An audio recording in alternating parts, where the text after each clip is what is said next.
നമുക്കിപ്പം minister A K Saseendran ഇപ്പോൾ ഷിരൂരിൽ നിന്നും തത്സമയം ചേരുന്നുണ്ട്. അദ്ദേഹം ഇപ്പോഴും ഷിരൂരിൽ തുടരുന്നു. അർജുന രക്ഷാപ്രവർത്തനം ഏകോപിപ്പിച്ചുകൊണ്ടുള്ള രക്ഷാദൗത്യത്തിന് നിർദ്ദേശങ്ങൾ നൽകിക്കൊണ്ടും കാര്യങ്ങൾ വിശദീകരിച്ചുകൊണ്ടും മിനിസ്റ്റർ എ കെ ശശീന്ദ്രൻ ഷിരൂരിൽ നിന്നും തത്സമയം ചേരുന്നുണ്ട് നമുക്കൊപ്പം. Minister A K Saseendran, very good morning. Good morning Arun. Good morning. A K Saseendran, ഇന്നലെ രാത്രിയിൽ മഴ പെയ്തില്ല എന്നത് നമുക്കൊരു ആശ്വാസമാണ്. ഇന്നിപ്പോൾ അല്പം പുഴയിൽ ജലനിരപ്പ് താഴ്ന്നിട്ടുണ്ട് എന്നാണ് പ്രദേശവാസികൾ പറയുന്നത്. ഇന്ന് നമുക്ക് കുറച്ചുകൂടി പ്രതീക്ഷിക്കാമല്ലേ?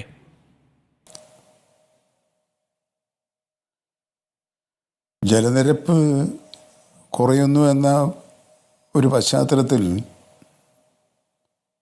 കൂടുതൽ സാധ്യതകൾ തെളിയുന്നു എന്ന താങ്കളുടെ നിഗമനം ശരിയാണ് എന്നാണ് എനിക്ക് തോന്നുന്നത്. പക്ഷേ ഇപ്പോഴും അടിയൊഴുക്കിൻ്റെ വേഗത കുറഞ്ഞതായിട്ട് വിവരം നമുക്ക് ലഭിച്ചിട്ടില്ല. ഈ അടിയൊഴുക്കിനെ അതിജീവിച്ച് ഡൈവ് നടത്തി ലക്ഷ്യസ്ഥാനത്ത് എത്തുക എന്ന ദുഷ്കരമായ സാഹചര്യം ഇപ്പോഴും തുടരുകയാണ്. അതാണ് ഇപ്പോഴത്തെ അവസ്ഥ. എങ്കിലും അവർ ആ ശ്രമവുമായി മുന്നോട്ട് പോകാൻ തന്നെയാണ് തീരുമാനിച്ചിട്ടുള്ളത് എന്നാണ് എനിക്ക് ലഭിച്ചിട്ടുള്ള വിവരം. ഈശ്വർ മാൽപ്പ എന്ന മുങ്ങൽ വിദഗ്ധന് അദ്ദേഹത്തിൻ്റെ സേവനം കൂടുതൽ പ്രയോജനപ്പെടുത്താനുള്ള നീക്കങ്ങൾ തന്നെയാണ് ഇപ്പോൾ നടന്നുകൊണ്ടിരിക്കുന്നത്. ഏതായാലും പ്രതികൂല കാലാവസ്ഥ എന്ന വിശേഷണത്തിന് ഒരല്പം ആശ്വാസമുണ്ടായിട്ടുണ്ട് എന്നതൊഴിച്ച് മറ്റ് സാഹചര്യങ്ങൾ ഒരുങ്ങി വരുന്നതിൽ ഇനിയും ആശ്വാസകരമായ സാഹചര്യമല്ല ഇപ്പോൾ നിലനിൽക്കുന്നത് എന്നതാണ് വസ്തുത. മിനിസ്റ്റർ, ഞാൻ അതിൽ നിന്ന് വായിച്ചെടുക്കുന്നതും ഞാനും അവിടെ അധികാരികളുമായി ബന്ധപ്പെട്ടപ്പോൾ മനസ്സിലാക്കിയത് ഇന്നിപ്പോൾ 13ാമത്തെ ദിവസമാണ്. ഒരു സംവിധാനം മുഴുവൻ ഇപ്പോൾ കഴിഞ്ഞ 7-8 ദിവസങ്ങളായി ഈ നമ്മുടെ പ്രിയപ്പെട്ട അർജുന് വേണ്ടിയുള്ള തെരച്ചിലുമാണ്. ഇതിങ്ങനെ എത്ര കാലം നീട്ടിക്കൊണ്ടുപോകാൻ സാധിക്കുമെന്നൊരു ചോദ്യം കുടുംബവും ചോദിക്കുന്നുണ്ട്. ഇപ്പോൾ എനിക്ക് തോന്നുന്നു അധികാരികളും ചോദിക്കുന്നുണ്ട്. അത് മിനിസ്റ്റർക്കും അറിയാമായിരിക്കുമല്ലോ. ഒരു ദുരന്തമുഖത്ത് എങ്ങനെയാണ് ആ രക്ഷാപ്രവർത്തനം ഒരു ഘട്ടം എത്തുമ്പോൾ നമുക്ക് പിന്തിരിയേണ്ടി വരുന്നൊരു സാഹചര്യം ഉണ്ടാവുന്നു. ഇന്ന് നമ്മൾ പരമാവധി ശ്രമിക്കും. പക്ഷേ എന്നിട്ടും അത് ഞാൻ പ്രതീക്ഷ കൈവിടാതെയാണ് ചോദിക്കുന്നത്. അങ്ങനെയാണെങ്കിൽ ഈ ഫുൾ ഫ്ലെഡ്ജിലുള്ള രക്ഷാപ്രവർത്തനം താൽക്കാലികമായി ഇന്ന് അവസാനിപ്പിക്കേണ്ടി വരുമോ? ഞാൻ സ്ട്രെയിറ്റ് ആയിട്ട് ചോദിക്കുകയാണ് മിനിസ്റ്റർ. കാരണം ഇത് കണ്ടുകൊണ്ടിരിക്കുന്ന ഒരുപാട് പ്രേക്ഷകരുണ്ട്. അവരുടെ എല്ലാം ഉള്ളിലുള്ളൊരു ചോദ്യം ഇതാണ്. പക്ഷേ ഇന്നലെ വൈകുന്നേരം ബഹുമാനപ്പെട്ട ജില്ലാ കളക്ടർ ഉൾപ്പെടെയുള്ള ഉദ്യോഗസ്ഥന്മാരുമായി ആശയവിനിമയം നടത്തിയപ്പോൾ തെരച്ചിൽ നിർത്തിവെക്കുക എന്ന സ്ഥലത്തേക്ക് അവർ എത്തിയിട്ടില്ല എന്നാണ് മനസ്സിലാക്കാൻ കഴിഞ്ഞത്. തെരച്ചിൽ നടപടികൾ പൂർണ്ണമായും അവസാനിപ്പിക്കുന്നില്ല എന്ന് മാത്രമല്ല, അവസാന ശ്രമം വരെ ബാക്കിയുള്ള ആ ശ്രമങ്ങളൊക്കെ നടത്താൻ കർണാടക സർക്കാർ നിർദ്ദേശങ്ങൾ നൽകിയിട്ടുണ്ട് എന്നാണ് ഉദ്യോഗസ്ഥന്മാർ പറഞ്ഞിട്ടുള്ളത്. പക്ഷേ അങ്ങ് പറഞ്ഞതുപോലെ ഫലപ്രാപ്തി ഉണ്ടാവുകയില്ല എന്ന് പൂർണ്ണമായ നിഗമനത്തിൽ അവരെത്തിക്കഴിഞ്ഞാൽ മാത്രമേ തെരച്ചിൽ നിർത്തണമോ വേണ്ടയോ എന്ന പ്രശ്നത്തിലേക്ക് അവർ കടക്കുകയുള്ളൂ. ഇപ്പോഴത്തെ സ്ഥിതി വെച്ച് ഞാൻ മനസ്സിലാക്കുന്നത് അങ്ങനൊരു ചർച്ചയിലേക്ക് അവർ കടന്നിട്ടില്ല.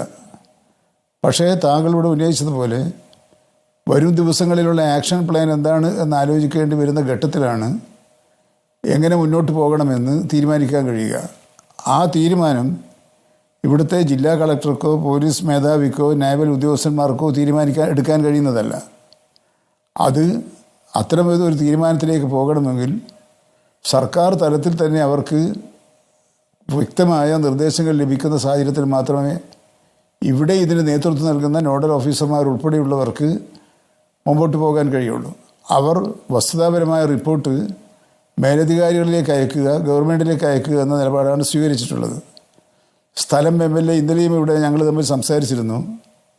അദ്ദേഹം പറഞ്ഞത് അങ്ങനെ നിർത്തിവെക്കേണ്ട ഒരാലോചനയും ഇപ്പോൾ ഉയർന്നു വന്നിട്ടില്ല എന്നാണ്.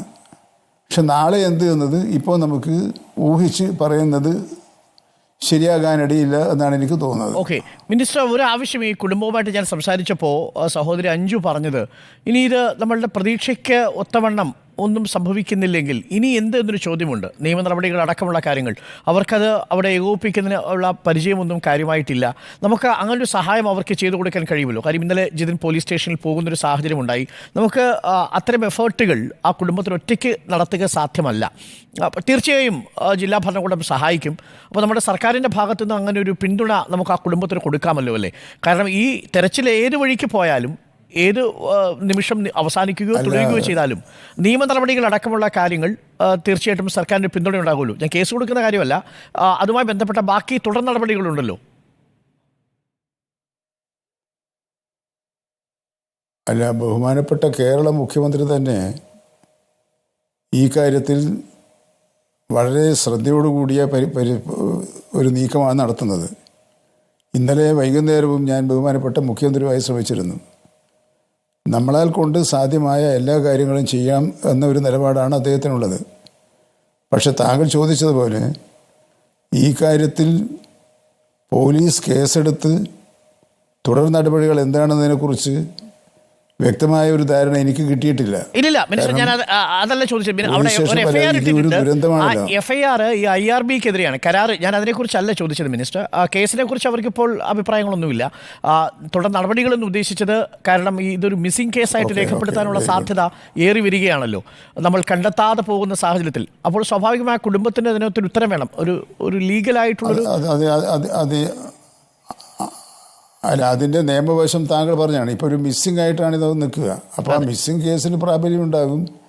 തീർച്ചയായിട്ടും അവിടുത്തെ MLA ഉൾപ്പെടെയുള്ളവർ ഈ കുടുംബവുമായി നല്ല ബന്ധം വെച്ച് പുലർത്തുന്നതാണ്. എനിക്കും നന്നായി അറിയുന്നവരാണ്.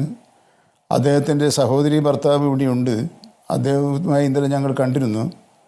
അപ്പോൾ സാധ്യമായ എല്ലാ സഹായവും കുടുംബത്തിന് ചെയ്യുക എന്ന നിലപാടാണ് കേരള ഗവൺമെൻറ് സ്വീകരിച്ചിട്ടുള്ളത്. അതിൻ്റെ വിശദാംശങ്ങൾ വരുന്ന പുറക്കാണ് എവിടേക്കോ എങ്ങനെയൊക്കെ ഏതൊക്കെ തരത്തിലായിരിക്കണമെന്ന് സംസാരിക്കുന്നത് ആ ഘട്ടത്തിലാണ്. ഇപ്പോൾ നമ്മൾ മറ്റൊരു ഘട്ടത്തെക്കുറിച്ച് ആലോചിച്ചിട്ടില്ല. ഇപ്പോൾ അന്വേഷണം നടത്തുക, തെരച്ചിൽ തുടരുക, അർജുനെ ഉൾപ്പെടെയുള്ളവരെ കണ്ടെത്തുക എന്ന ഒരു വിഷയത്തിൽ ശ്രദ്ധയൂന്നിക്കൊണ്ടുള്ള ചർച്ചകളാണ് നടക്കുന്നത്. അനുഭാവപൂർണമായ നിലപാടാണ് നമുക്കുണ്ടാവുക. ഇന്നത്തെ ഞാൻ ആ സ്ഥലം പോയി സന്ദർശിച്ചതിന് ശേഷമേ ആ കാര്യം തീരുമാനിക്കുകയുള്ളൂ. അപ്പോൾ ഇതൊരു നിർണായകമായ നമുക്ക് അനുകൂലമായിട്ടൊരു ഘടകമുള്ളത് കാലാവസ്ഥ ഒന്നല്പം തെളിഞ്ഞു നിൽക്കുന്നു എന്നുള്ളതാണ്. പക്ഷേ താങ്കൾ പറഞ്ഞതിൽ ഞാൻ മനസ്സിലാക്കുന്നത് പുഴയുടെ ഒഴുക്ക് ഇപ്പോഴും 6 നോട്ട്സിൽ താഴേക്ക് വന്നിട്ടില്ല എന്നുള്ളതാണ്. ശരി മിനിസ്റ്റർ, എന്തായാലും തുടരുക. നമുക്ക് വിവരങ്ങൾ ലഭ്യമാവുന്ന മുറയ്ക്ക് എത്രയും പെട്ടെന്നൊരു പോസിറ്റീവായിട്ടുള്ള ഉത്തരം നമുക്ക് പ്രതീക്ഷിക്കാം. പ്രകൃതി ഒരുക്കുന്ന തിരക്കഥയ്ക്ക് നമ്മൾ എത്ര ശ്രമിച്ചാലും അതിൻ്റെ അവസാന രംഗം എഴുതാൻ പറ്റില്ലല്ലോ. ഞാൻ ഇപ്പോഴും പറഞ്ഞുകൊണ്ടിരിക്കുന്ന ഒരു കാര്യമാണ് മിനിസ്റ്റർ. തീർച്ചയായിട്ടും. Thank you minister. Minister AK ശശീന്ദ്രനാണ് നമുക്കൊപ്പം ചേർന്നത് ഷിരൂരിൽ നിന്നും. മിനിസ്റ്റർ പറയുന്നതിൽ നിന്ന് നമ്മൾ മനസ്സിലാക്കുന്ന 2 കാര്യങ്ങൾ. ഒന്ന്, രക്ഷാപ്രവർത്തനം എപ്പോൾ അവസാനിപ്പിക്കണം എന്നുള്ളതിനെക്കുറിച്ചുള്ളൊരു ചർച്ചയിലേക്ക് ഔദ്യോഗികമായി അവർ കടന്നിട്ടില്ല. പക്ഷേ ഇതിങ്ങനെ അനിശ്ചിതമായിട്ട് തുടർന്നു പോവുക സാധ്യമല്ല. ഈ ഘട്ടത്തിൽ നമ്മൾ കൂടുതൽ പ്രതീക്ഷ വയ്ക്കുന്നത് ഈശ്വർ മാൽപ്പയിലാണ്. ഈശ്വർ മാൽപ്പയുടെ നേതൃത്വത്തിലുള്ള പരിശോധനയായിരിക്കും ഇന്ന് ശക്തമായിട്ട് നടക്കുക. അതിന് നേവിയുടെയും ആർമിയുടെയും പിന്തുണയുണ്ടാവും, ജില്ലാ ഭരണാധികാരികളുടെ പിന്തുണയുണ്ടാവും, MLA അടക്കമുള്ളവർ അവിടെയുണ്ട്, SP യും കളക്ടറും അടക്കമുള്ളവരും ആ സ്ഥലത്തേക്ക് ഇന്നും എത്തിച്ചേരും എന്നാണ് നമ്മൾ മനസ്സിലാക്കുന്നത്.